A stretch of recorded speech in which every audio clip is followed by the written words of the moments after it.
right. Hello.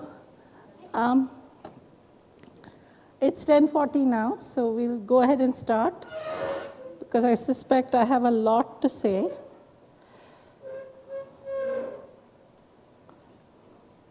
And those that are coming in, you can always catch up going, into the stream and seeing behind. No problem.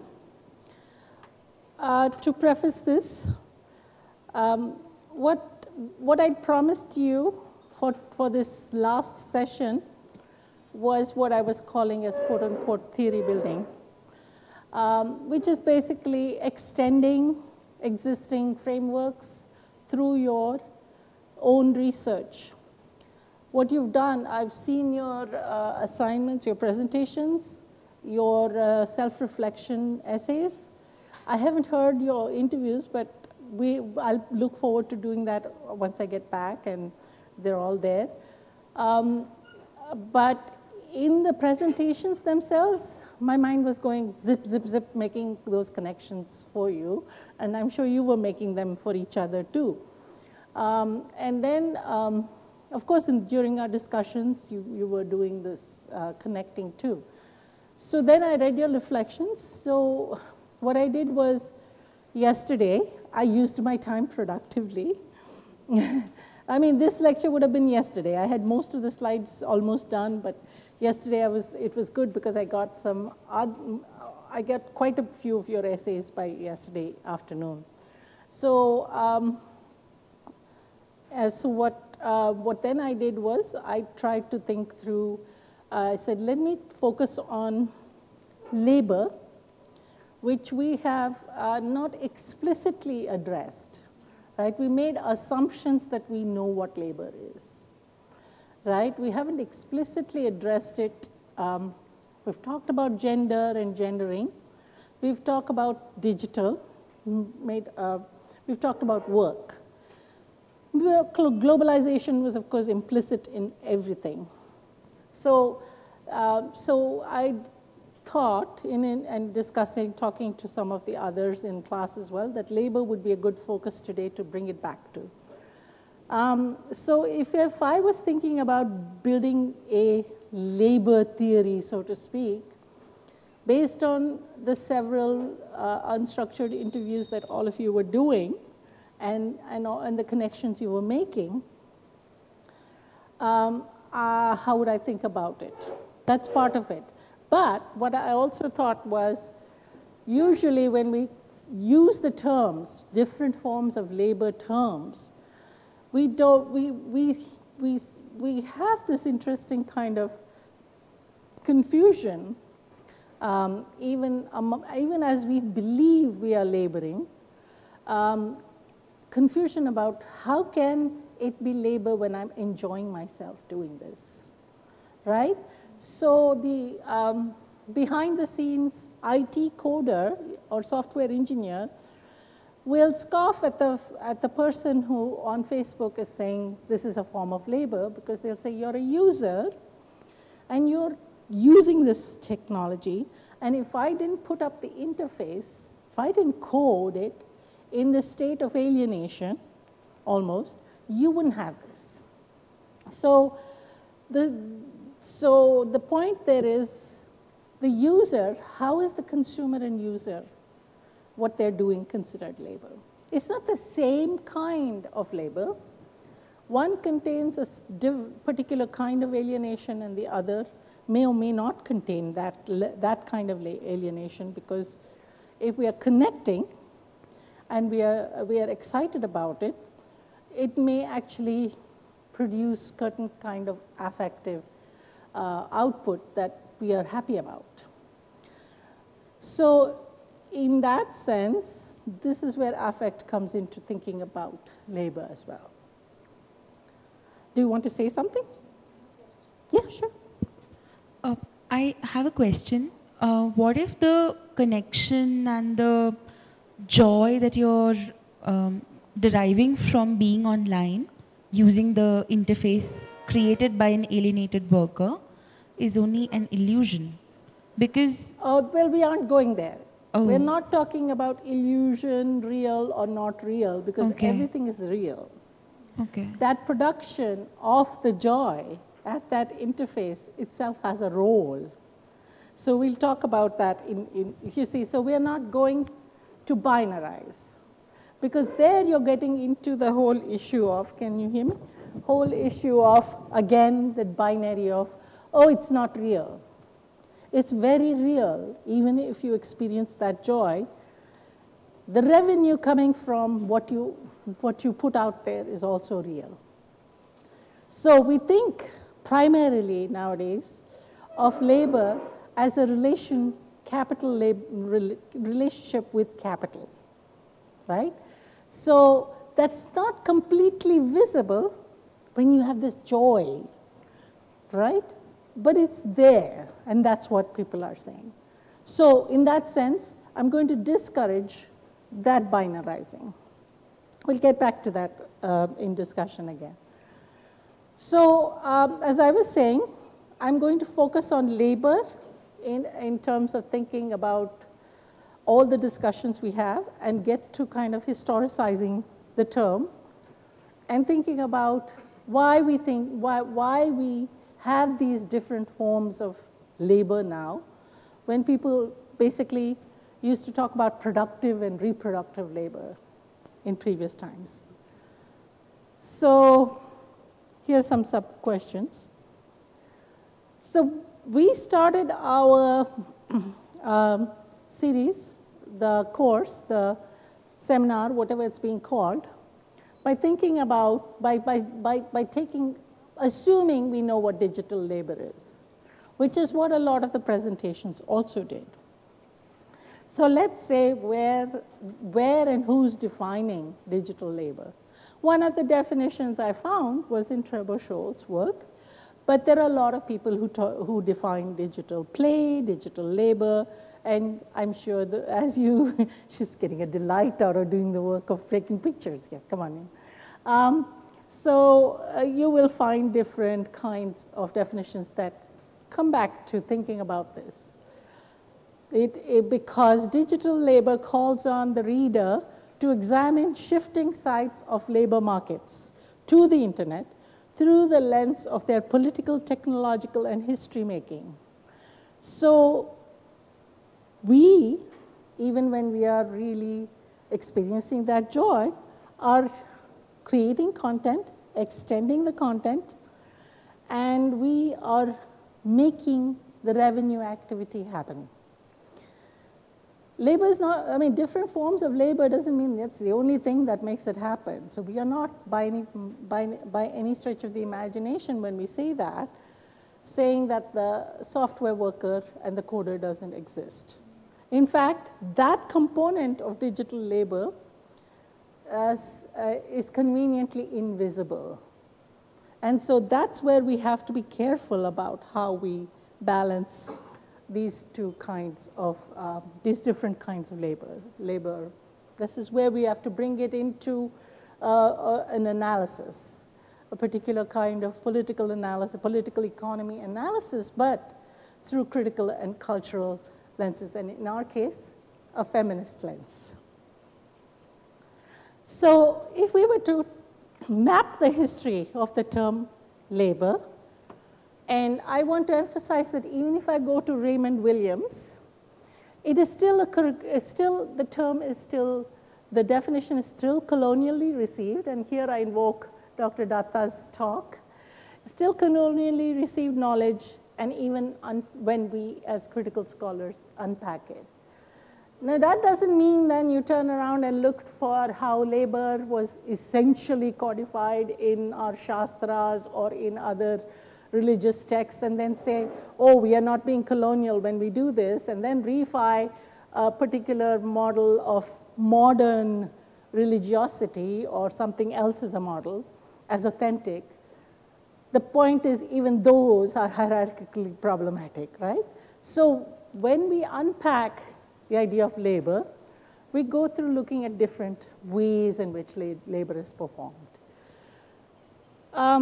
In Raymond Williams' work on keywords, I think that's an excellent book to go back to. I constantly go back to it. And if you need the citation, I will give it to you. If you look up the word labor in the L, he notes the two earliest examples of the use of labor, and dating back to 1300. And again, he's talking about England, English. And he notes the two senses of the word, as in laboring. Somebody's laboring, it's work, pain, or trouble, right? And so that's when we get the sense of, if we are deriving joy from it, we must not be laboring, right? So, no, not you. I'm talking about generally. This is the kind of dilemma we fall into when we're thinking, wait, what's going on here? So continuing, since I just took chunks from his where it was relevant, the term then, when it moved into political economy, you have Adam Smith talking about the annual labor of every nation. There you also have Locke. I mean, he talks about Locke and the notion of private property, and how the laborer himself or herself actually doesn't own property, contradictions. And in mapping this, we get to see where labor in its most general use had meant all productive work previously, when they said laboring, whether it had emotional connotations or connotations of suffering or not, or some other kind of feeling of achievement, it still was about all productive activity. It now came to mean the element of production in which in combination with capital and materials produced commodities. This is crucial here, because people turn around and say, so what's the commodity you're producing when you are, quote unquote, laboring as a consumer laborer, or as even, I mean, a software worker otherwise. But you are producing a commodity in different ways, right?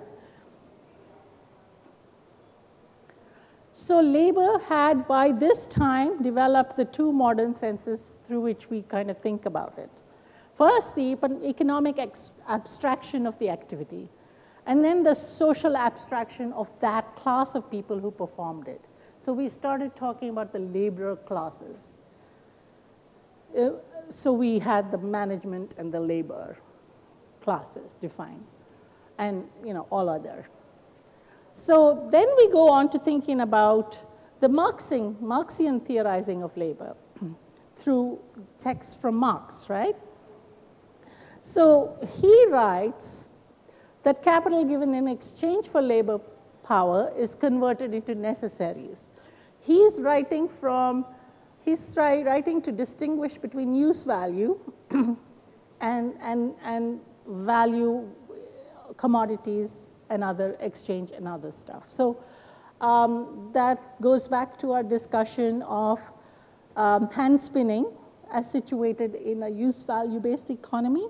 And when you bring it out to a commodified mass production model, something else happens to it. By the consumption of which the missiles, you can read it yourself. I will read the yellow parts. The fact that the labor consumes his means of subsistence for his own purposes, this sort of is the answer to Davina's earlier point, and not to please the capital, has no bearing on the matter. In that sense, if what you are doing is making you a more productive laborer, it still moves into reproducing you as a worker. The maintenance and reproduction of the working class is, and must ever be, a necessary condition to the reproduction of capital. But the capitalist may safely leave its fulfillment to the laborer's instincts of self-preservation and propagation. So while we have various people writing, again, saying that Marx is all wrong, or Marx is right, or whatever, we actually have what we are saying even in Marx. It's just that it's done differently.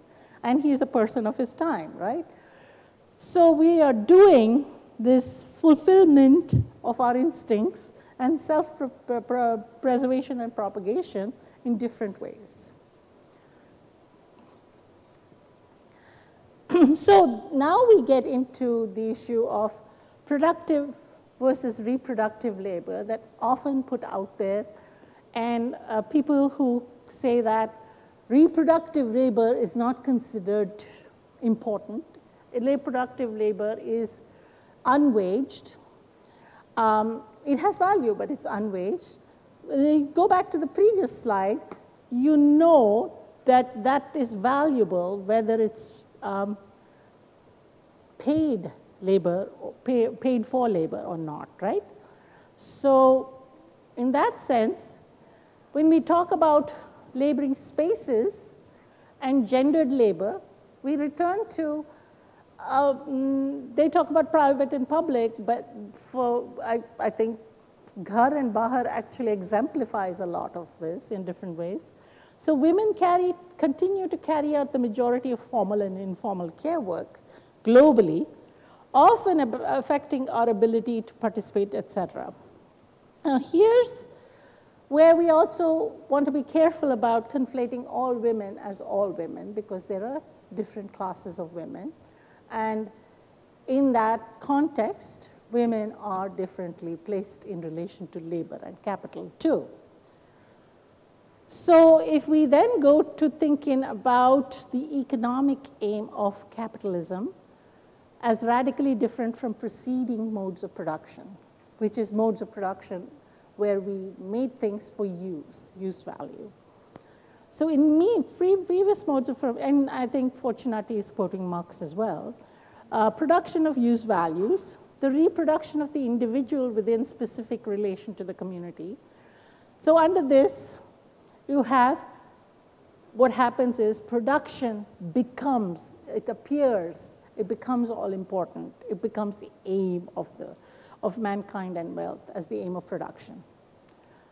So then we go back to thinking about Federici, Silvia Federici then says, what I was earlier trying to say was, Marx may have been a person of his time, but he didn't exactly not give importance to reproductive labor. He talked about reproductive labor in a particular way because as a person of his time, and maybe the next slide will say this, he was focused on women of the proletariat. Women of the proletariat were not in the home space quite in the way that upper classes, women of the upper classes were. So he was making the class distinction between even the women in that sense. So when there was reproductive work, he was talking about it is because precisely through the wage that the exploitation of the non-wage labor has been organized, which actually also becomes relevant in the informal sector in different ways. So we go back to Federici still continued, and this is the point I was making, is that the proletarian woman who was employed along with her husband and children in the factory, and the bourgeois woman who had a maid, and whether or not she also worked, was not producing the commodity labor point. Anyway, that's this difference. If you read it properly, instead of me in bits and pieces, you'll get it. So what we have here is that the fact that when Marx was writing, the nuclear family unit was not the unit of analysis. When you shift it to the nuclear family unit, mostly now in the Western nations, because we don't have that fully here, we still benefit from cultures of servitude, and we have very rigid and structured caste systems, even as we legally say there isn't one, that works actually in a different way. So then we take this towards the concept of affective labor and immaterial labor. If you were to look at affective and immaterial labor, without that back history of how we talk about labor and its relationship with capital, you kind of think that, oh, people are just saying, you know, my emotion is labor, and what is this? And we're so, but here we have Hart explaining how the affect becomes relevant. So when we think about our laboring processes producing collective subjectivities, produce sociality, and ultimately produce society itself, then you go to, for instance, examples that I've talked about in Second Life, where perhaps somebody from a town in India that we may not consider to be a metropolitan town or city is entering Second Life, and you see the transformations in their subjectivities and them joining the collective space that is this place that is the world, that is the virtual world. And that is a move towards capital.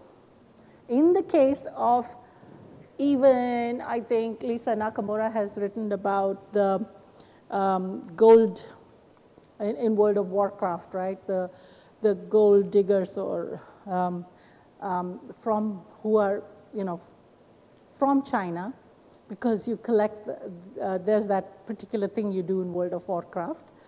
And even in those cases, these are people who enter the global game space, and certain shifts in the subjectivities are produced in sociality. There are also rifts, and there are also other kinds of social disruptions that happen, as in any global context, right? So people who are particular about the economy of the World of Warcraft, who were not being messed up, were upset with these gold diggers from China for different reasons that may or may not have been explicitly racism. So but that was still within a different kind of irritation over them. So the production of services itself, and this is where it connects with various of your interviews, where you talked about how apps apps are able to connect services to users. So there are particular production of services that happen, results in no material durable good.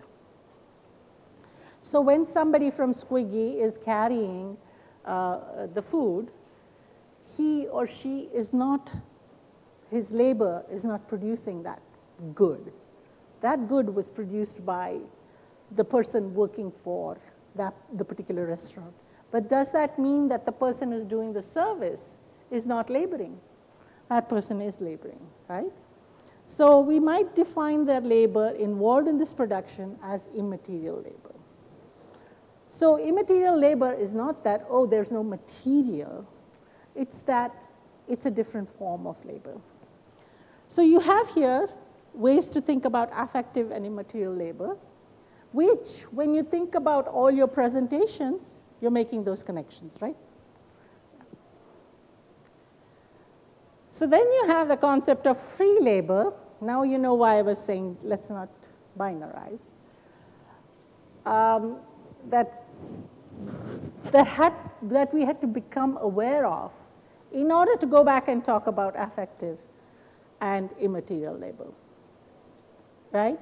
So, you know, this part about somebody actually going and getting your food from a restaurant might have been subsumed in a feudal structure or in cultures of servitude, where you sent somebody out to get the food. She or he, the person you send out to get the food, wasn't getting paid extra for that service. It was subsumed under the work they were doing in the domestic realm. However, now, once it was realized that this was a form of labor that could be monetized, and previously when it was subsumed in this domestic worker space, it could have been kind of free labor, maybe, maybe not, but you know, there was no the value for that labor had different importances, so to speak.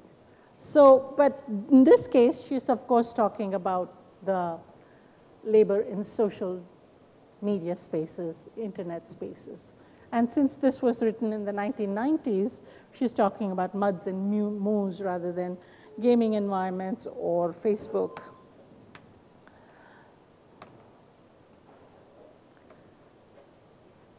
And then we return to emotional labor.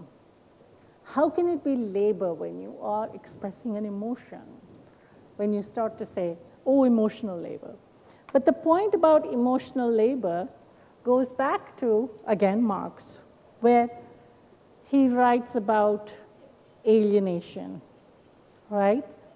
And you've got this, where popular culture, mostly modernity and capitalism were alienating in the sense that they created a form of emotional numbness which separated people from one another, from their community, and from their own deep selves. So there was another form of labor found that we could do, right? Things that perhaps if you went home, you would have got it in unwaged forms from a mother or a grandmother or somebody else. Or, so here we are thinking about this as a form of labor. Now, emotional labor actually has a process, right? It's not just anything as in emotional labor. It's about management of your emotions. So if you shout at somebody, it's not emotional labor. If you're expressing your sense of being amused at the expense of somebody else without realizing where you are, that's not emotional labor. So we go back to Arlie Hochschild, and one of you used her work in the presentations, where she talks about management of feeling as emotional labor. The management of feeling, and observe your stewardesses carefully when you're in the next flight, because a lot of Arlie Hochschild's work has been based on air hostesses, air stewardesses, air hostesses, yeah. So you will see that there's a dual mode of management. One is they manage themselves. The other is they manage you. Because in order to keep a good environment on the airplane, where all of us are collectively stuck for a while, some travelers must be managed more than others. Some travelers are far less disciplined, and I'm not talking about children. They might be the easiest to manage. So you've watched them managing in different ways, right? So the emotion work or emotion management, she refers to them as acts done in a private context where they have use value. This is probably what previous generations of mothers and grandmothers had very good skill in. We may or may not have learned that as well in the home space, but we do definitely learn about it when we go into an outside workspace. Ghar and bahar. So here I've just pulled out to make the connection with Shobha's presentation, where she spoke of the work on Tinder as emotional labor. And that's something to think about in terms of how do you manage. In this case, it's not not just emotional labor, it's also about presenting yourself visually. How do you manage, how do you do emotional labor where there are multiple vectors involved? One is staging yourself, another is the relational aspect of actually communicating in this environment. And then you have all the people to manage in your life who are telling you about this tool or don't want you to use it or want you to use it, whatever. And then managing the person who thinks that Usually in the case of a female user, the male user thinks that they are entitled.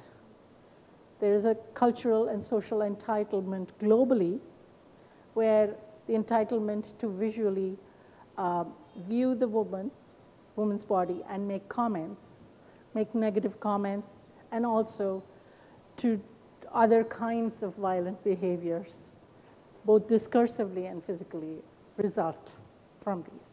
So then emotional labor takes on different forms. Then you move on to thinking about consumer labor. Mechanical Turk, Digital Housewives, you have this reading there. So she examines digital free consumer labor as gendered. But these mutually exclusive binaries, binarizing of productive versus reproductive labor that we know of as Marxian model, for us, by using it in that binary way, whether or not Marx meant it that way, it just happens that a lot of people using Marxian model use it that way. So we aren't even saying, oh, Marx got it wrong.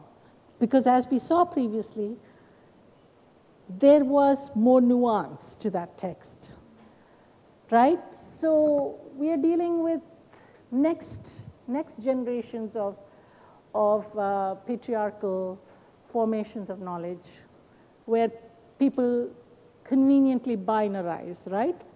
And so her work then talks about how this elides and makes invisible forms of work invisible, the forms of works that are integral to the production of revenue for digital need-based startups. So the key here is production of revenue through our interactivity.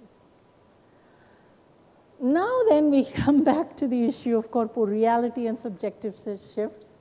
When we talk about affective, immaterial, emotional, reproductive,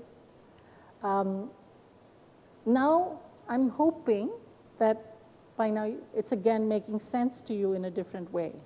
When we think about ontologies of corporeality and subjectivity, going back to Lisa Blackman from the first talk, these corporeal and subjective shifts themselves, it's, I think, in terms of the yoga practitioner, right, who's policing her body, even as there's a subjective shift, right? So there's a corporeal and subjective shift happening, and there is emotional and embodied labor, right?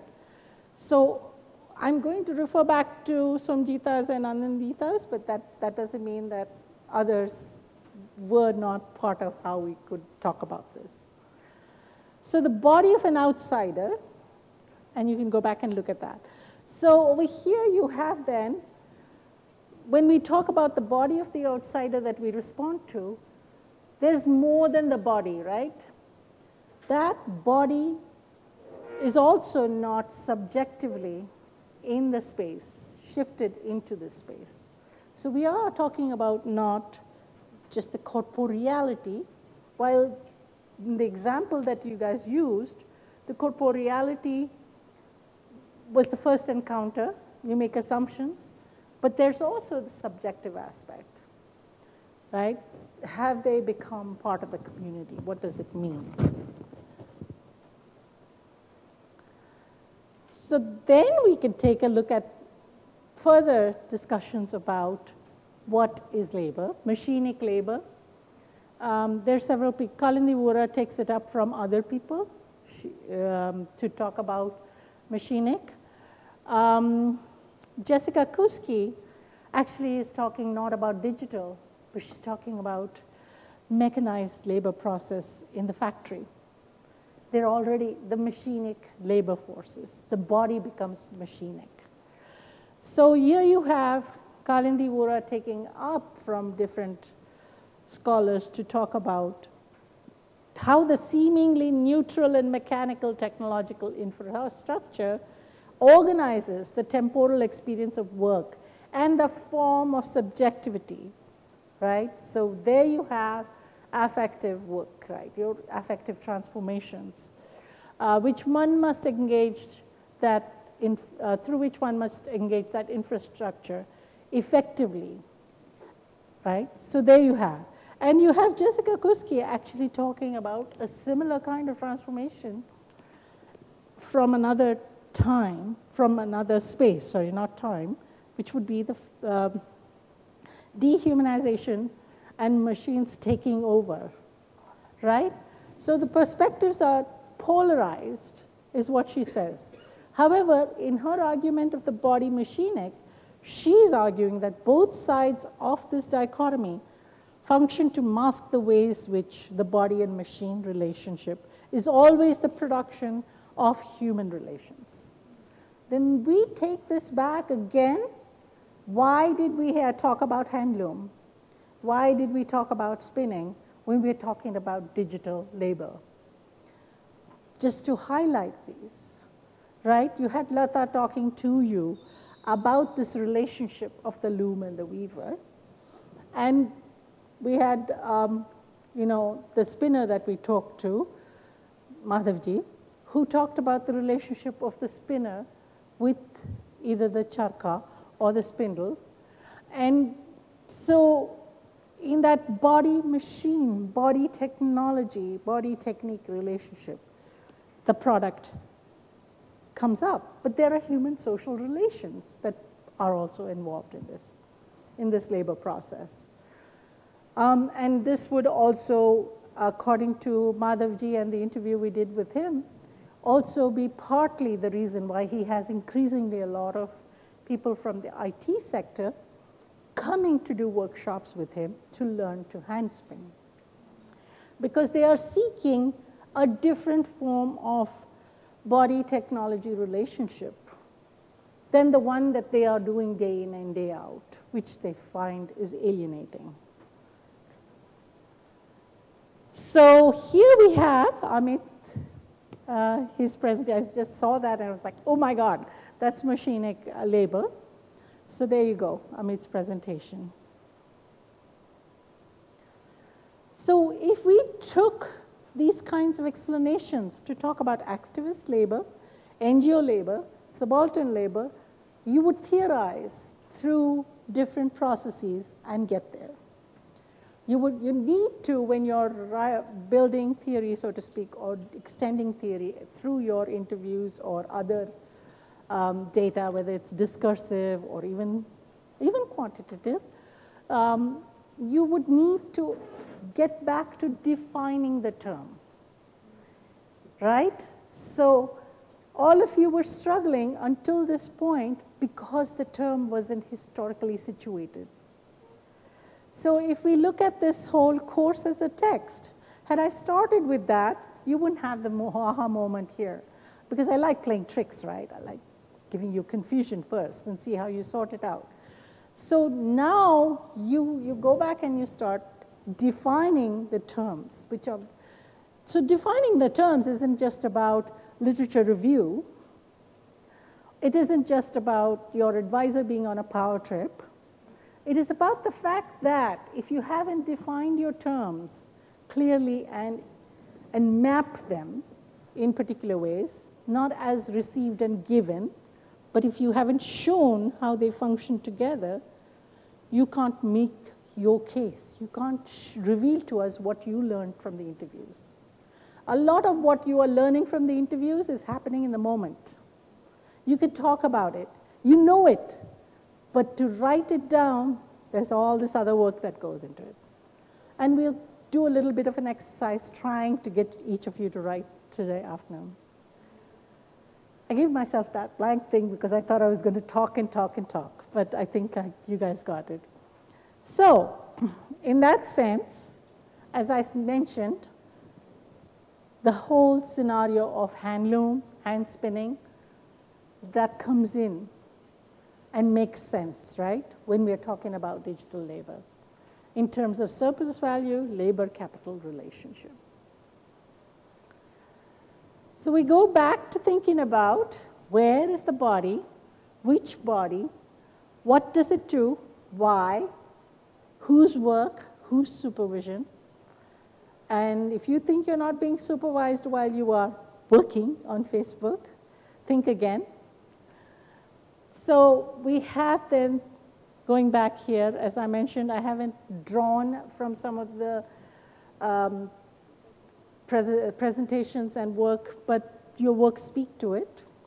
And I was actually referring to, even wanting to refer to Amulya's, which it came to my mind, is in her essay, she talks about how when she thought about interviewing women, domestic workers, between 6 a.m., correct me if I'm wrong, between 6 a.m. and 8 a.m., they are the ones out on the road. The other women out on the road may be the ones who are going for walks and yoga, laughter yoga, and other things, but their routes are more protected. Isn't that what you said? Yeah.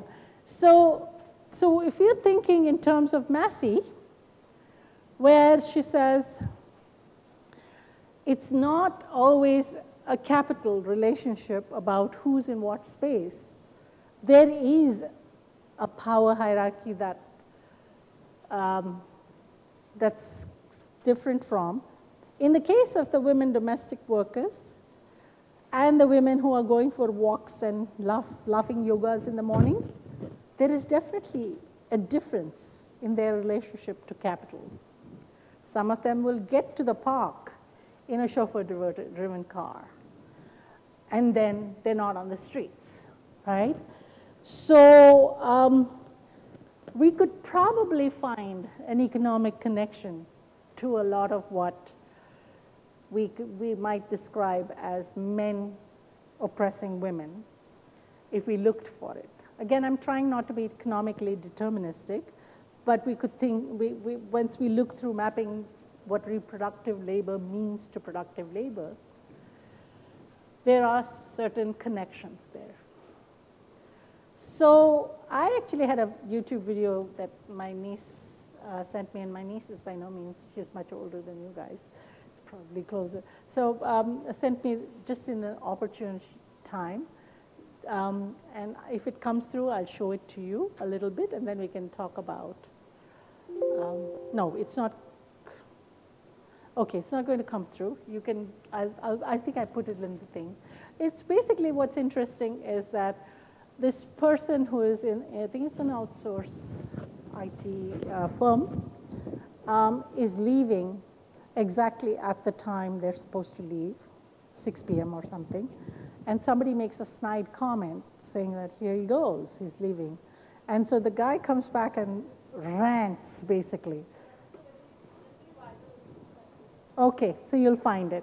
What was interesting to me about that is how after all these years, because it was very, very kind of aha for my niece who's worked in the IT sector, people haven't talked about this in India. And so I think after all these years of, day and night merging together, suddenly there's a interesting kind of a shift towards thinking about that. In terms of, and in terms of digital labor rights. And we have to see where that goes, right? But if it's gone viral, it definitely is speaking to a lot of people. Thank you. Oh, I did finish in 45 minutes. Ah, don't clap, talk.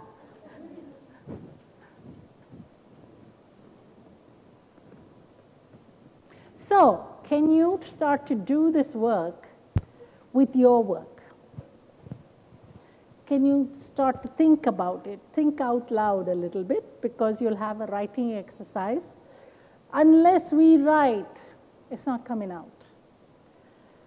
You think you have it, and then next day you start to write a sentence and it's all jumbled. So we will write before we leave here, because one of the things that Dr. Reddy and I were agreed on, that you must have deliverables from this GIAN course, regardless of whether or not others have had them.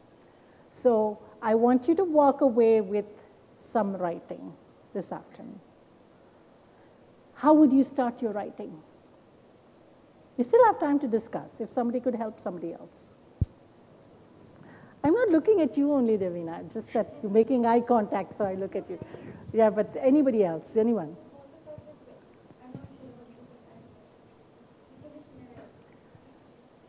So if I were to begin with Massey's work and maybe contextualize it by using drawing on Shilpa Phadke's work on loitering and saying how one manufactures respectability, and that is largely to do with middle classes, and domestic workers do not come under that particular class. And maybe draw on Beverly Skegg's work again, which is to do with respectable femininities, and then contextualize it more. Sure, and I would also recommend that you look at cultures of servitude, because that's the point at which we're thinking the point that Massey makes, that sometimes it's a social relationship, it's not a capital. But then here we are saying it is a capital relationship, right? And so the women who are chauffeur-driven might well be oppressed by patriarchy, or they might not. We don't know. But the women who have to go out and clean everybody's houses at 5:30 in the morning, by the way, some of them come like at 5 or 5:30, they have to be out there. Yeah. So that actually, you're right, that also has an interesting productive tension with the Why Loiter movement. I tried searching for the book. I wasn't able to download it. I'll borrow it. Cultures of Servitude by Khayyum it'll be in Endre. the library, I'm sure. I looked for a downloadable copy to share with you guys too. Okay. But I didn't find it. I might have found a chapter or something uploaded. Yeah, so I read that one. Yeah, so, Khayyum. but I think I also didn't find it either in a downloadable version or in a Kindle version. So actually, I think it might be in Kindle, but I actually had to buy a hard copy myself. Okay. Yeah, I'll do that too. Yeah. Some are available on EPW, so those I was able to read, but I'd rather have the whole book. Oh, absolutely, absolutely. And this is a great way of connecting it up to hashtag moments as well, movements.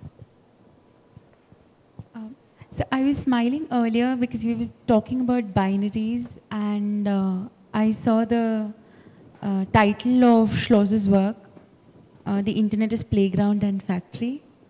And sometimes I wonder whether there is this distinction you could make between a playground and a factory. Because, I mean, it's different for different people. No? Anyway, more on that later. No, go ahead. I think, yeah, he's making that strategic binary. Yes, but so, and also I was thinking about what and Nupur... it's relevant in terms of the people you interviewed as well. That's why you're thinking about it. Yes, yeah. And also I was thinking about Nupur's presentation when she was talking about passion versus profession. So you could have an IT worker who thinks it's his playground. You could have an IT worker who thinks it's his factory. Well, exactly. I mean, but the point is, at what point does this then lead to a sense of alienation? Yes. I remember a time when a lot of young men who were gamers thought they would be working for the gaming industry, right? But it's not the same thing as testing out games even. Even that becomes alienating work after a while when you're getting piecemeal money to test games. So working for the gaming industry is not the same thing as playing a game. So. Another question that was running through my mind when you spoke about Marx was, what is the payment you will give a person for being online and datifying and therefore commodifying himself or herself? And that's the dilemma, right? That's the dilemma, because that's what they mean when that's what people are saying. It's like, you're doing it because you want to. And so that's the tension there. What would happen to all these social media systems if every user demanded payment? They exist and they continue to exist because we provide content, but we also view the advertisements and then go and shop or click on them at least. And then when you juxtapose that with Facebook thinking of monetizing privacy. So if you want your profiles to be at different levels of privacy, you end up paying some money. Yeah, because they are figuring out that they've got this captive audience in one sense, and probably also an audience that takes social media for granted at one level. They feel that they're at a time when they can monetize. Right.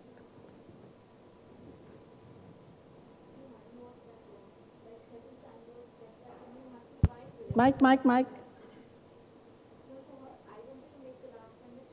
Can you hear? No, he can't hear. I actually wanted to make the point that she made. Sheryl Sandberg wrote a whole note about how you should buy privacy if you want to. Well, you have to lean in, you have to buy privacy. It's all great.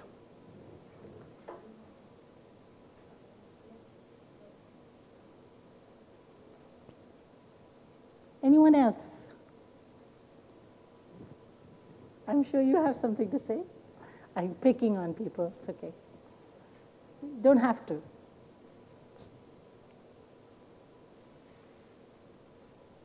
Thinking from your work, how would you start to write about this? Go ahead. First of all, so I wrote about this in my essay too.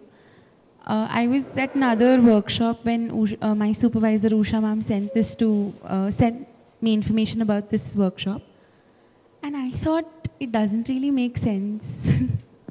I saw that in your resume. Yes, I have nothing to do with feminist research, but I am not finding myself out of place here at all. And this is the best time I could have come here. I was discussing that with Amulya as well. Well, thank you, but yes. What would you do with it? So, yes, I think digital labor interests me a lot. And I loved Terranova's article. So, how would you write it? I'm sorry to put you on the spot, but you're talking. Nobody else is. I'll get them all and put them on the spot in a minute. No, totally. Yeah. So the aspect of free labor and emotional labor for me, these two key terms, or I don't know what you call them, they're very interesting to me because you look at social media and you're essentially doing free labor, and I think you're paying a higher price by putting your data out there.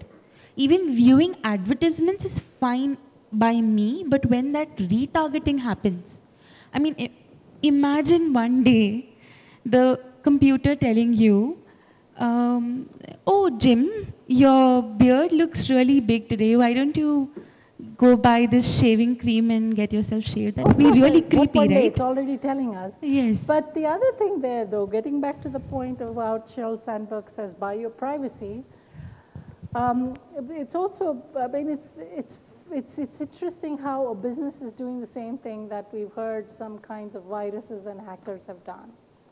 Right? So there's apparently a virus that went around, or maybe still going around there, where they can hold your data, your computer data ransom, and you pay for it to get it back. So interestingly, after all these years of people putting stuff on Facebook, and then we become aware of all the issues, we have to pay to preserve them, right? Because even if we take that stuff off and delete the Facebook, it's there somewhere. So I would probably look at it as free labor spent behind personalization of your social media profiles, which leads to social media marketers customizing advertisements and other, related things that are targeted at you. Sure. So that is one way of. So you may likely get some themes from your interviews. Yes. That you will draw from these. Yes. Okay. And security reasons, so emotional labor associated with those privacy, security, safety issues. Sure. That is another interesting aspect. So okay, you're going to have to done write for that the down. day. You're going to have to write that down this afternoon. You didn't think I was going to make you work today, right? You thought you were done. I'm not going to grade you, but I do want you to write that down. If you talk to any of my current or past students, they'll say she's a pain in the... She doesn't let you. She does. She makes you. She makes you do the work. She doesn't do the work. Yes. Yeah, I didn't think we had to work today. So I know, I saw that expression on every yeah. What? Okay, so again, I still... It's for yourself. Yeah, obviously. And I was talking to my students the other day and I was saying that, okay, now I understand how you feel sitting through the day, 2 hours and working, and they said they're like very happy that it's coming back to me. And yeah, they were very happy about it. Yes, about digital labor, I'm still like, because till now I've not found a key that I could get from my 2 interviews about how it would go. But I think but I think I'm going to continue this project. I think that too many things are coming up sometimes and so stark opposites that I need to talk to more people about parenting and things. So this would be an ongoing thing that I'm going to do. So, but one thing that was very interesting was the fact that whereas in the first interview that I did, the idea of guilt was like so high, and somewhere I was kind of looking for whether in the other interview also that could be something paramount, so that, or emphasize, so that I could like kind of compare. But I think it was when I'm rethinking about that interview, I think it's like more about the fact that as an individual she was not recognized. I mean, she was almost made invisibilized as an individual, and it is only through these different roles that she was performing for her family and all that she was validated. And I think it is just completely opposite of what this person was saying in the first. And for her, the fact that she had emphasized on herself made her feel more guilt with regard to the kind of time, effort, energy that she gives to her roles in the family front. But for the other woman, it was like, oh my God, no one even, till the time I don't say I am tired, no one even asked me whether I feel tired. And I have to tell that I am tired or I'm unwell for them to take cognizance of me. So I think this... So it's actually the same thing. Yes, yes, but in a very different, and sometimes it looks as if it's just like opposite of what the first one was talking about, her parenting experience, and vis-a-vis the other. I think like somewhere for the other it was also very emotional, because I mean, I know her for some time and I never knew that so many things were going on in her mind and in her life, and that was very, and one thing that she talks about, the fact that every one of us in different points of time have a kind of a beautiful space that we always go back to. Like, oh, you know, now I'm feeling this, but at, you know, that time, that day, it was so beautiful. Like, there is a space, but, and then she was talking about like how every every woman may have issues with regarding like post-marriage. I mean, she got married very young, like 15 years. So I asked her, and I was like 50, and I just asked her what is her age, right? And she said 35. I said, oh, I'm 42, but like, and then she has a 20-year-old kid. And then I did the calculation. It's like, I said, you got married in 15 and you had a kid. And she said, yes. And it was like, and she said that the idea is that at least for you, you would have something that you could say that, oh, my childhood was this so beautiful. I have these memories of my whatever. And then she said, I don't even have that. So for me, if I'm like whatever, if I'm experiencing something with regarding to myself, I have nothing beautiful to get back to.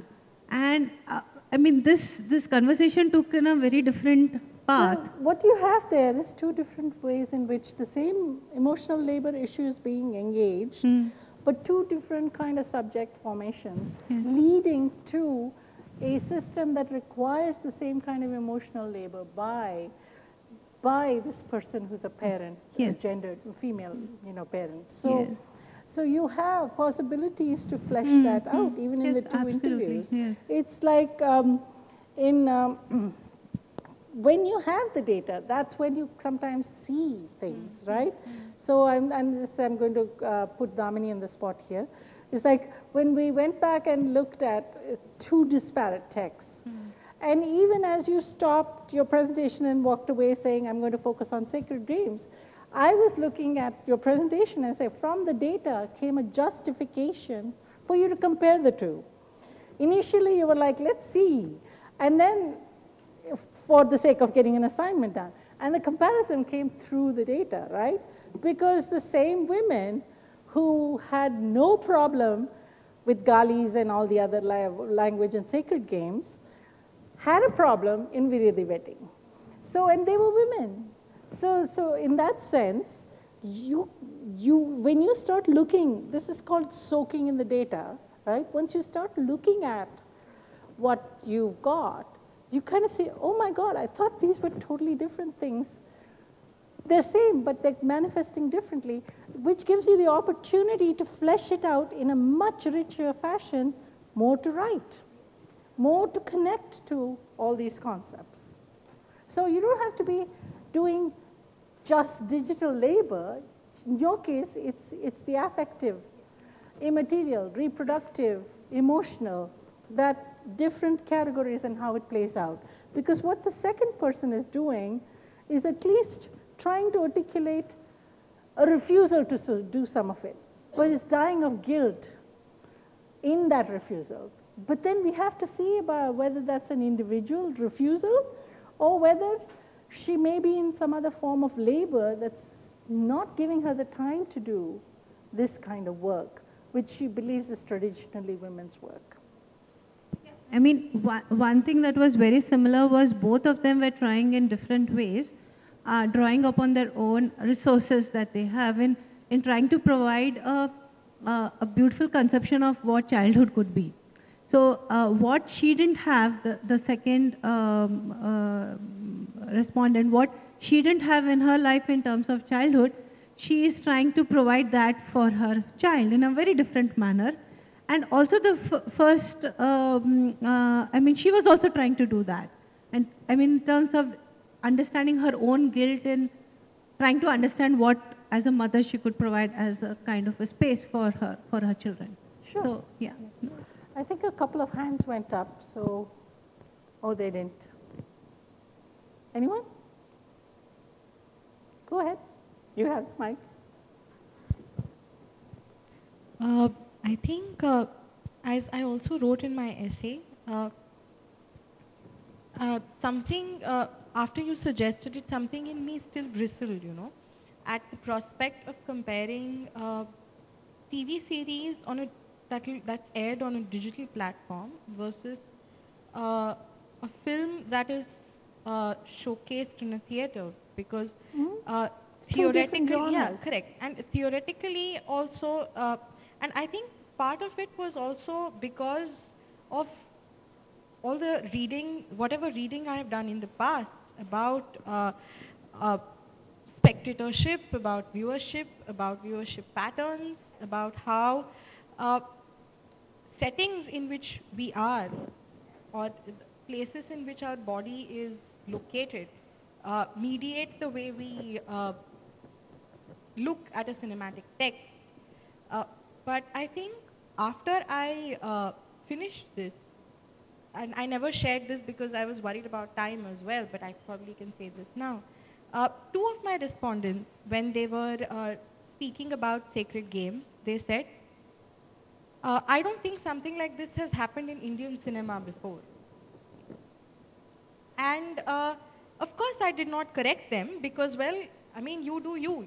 Yeah. And also this was very revelatory for me. Interesting. Because I am coming from a space where I am sort of putting them in watertight compartments. And this is part of a larger debate also which is happening about the legitimacy of cinema which is being showcased on Netflix and being included as cinema per se. And I mean, the debate played out in the beginning of the Cannes Festival this year. And it's a huge debate currently. But what I found really interesting was the way they conflate in viewers' minds. And that's really instructive for us. Because Absolutely. While we are writing, I think we often forget that theory comes later. Classifications come later. They are all handy ways of understanding lived human experiences. And I feel that somewhere while I'm theorizing or while I am talking about lived phenomena, because I'm just starting out, I think, I tend to forget that, you know, their experiences come first. So if something that's happening there in the lives of my respondent, which is making her call Netflix cinema, then I need to reflect upon that before I start approaching it with my category, with the predetermined categories in my head. I'm still grappling with it, honestly. Totally. I'm not seeing any easy theoretical way in which I can reconcile the two on a single page. I still don't know what approach I'm going to take, of course. Maybe I will take it, maybe I won't. But this is staring you in the face. This is staring me in the face, and I feel like it's so important given the large debates that are happening in this particular arena. So I went back and I tried to think, why is she still calling it cinema? She's calling it cinema because something about that show is resonating with a cinematic experience. So what are those things that audiences associate with a cinematic experience? And how are those things that audiences associate with cinematic experiences bleeding out of theaters?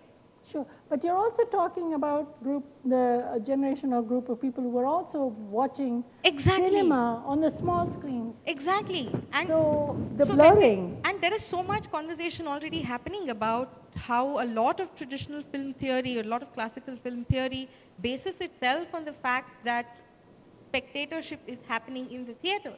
And all of that is getting disrupted now, and we need to look at different ways of looking at cinema and so on and so forth. But I felt like this is particularly stark. This is a lived example of how desperately we need to rework a lot of our theoretical notions about viewership. Yeah, and this is a good point to kind of lay out the structure of what a paper would be, right? If you were writing a paper using this data, you would clearly mention in your literature review section that these are different genres. But you would engage also the idea, the notion that meaning is constructed, co-constructed. And you are privileging the viewer's meanings. So you cannot say, oh, what are they talking about as cinema? So you have already started the beginnings of trying to make sense. So in that sense, as you make an argument, if you were making an argument for comparing these two, which seem to be uncomparable for somebody who's a cinema studies major, because they are two different genres, you would make the justification for the comparison based on what happened in the interviews. I pointed to that particular part about, Galis, but you pointed to even a really core, much more core to the medium, that these women are perceiving it as cinema. And they're also viewing even cinema through their small screens. So there's something there. So, cool.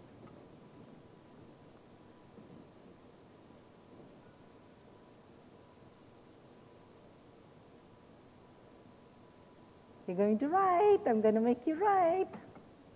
So you want to think through it now in the next 5 minutes, you can. But you're going to have to write.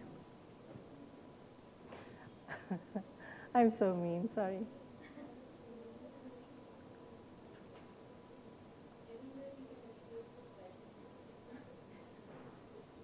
This is my last chance with you. You listen to me, so I will make you listen now. My power. I mean, it's for you, really. We'll just give you time to write. If you choose not to write, I can't literally make you write, can I? So it's about trying to give you the time to write. So, anyone else? Go away with maybe the last word, and we'll finish up early so you can come back and write. I said the early word. Nowadays, no, nobody's going to ask anything. Yeah. Yes? Okay. Since nobody has an urge to speak, we'll finish up early today. And so I'll see you in a bit. I'll check with Madhavi ma'am about when we come back for the writing. Because we want to do it earlier, because evaluations. Okay, go ahead, and we can turn off the camera though. It's off, okay.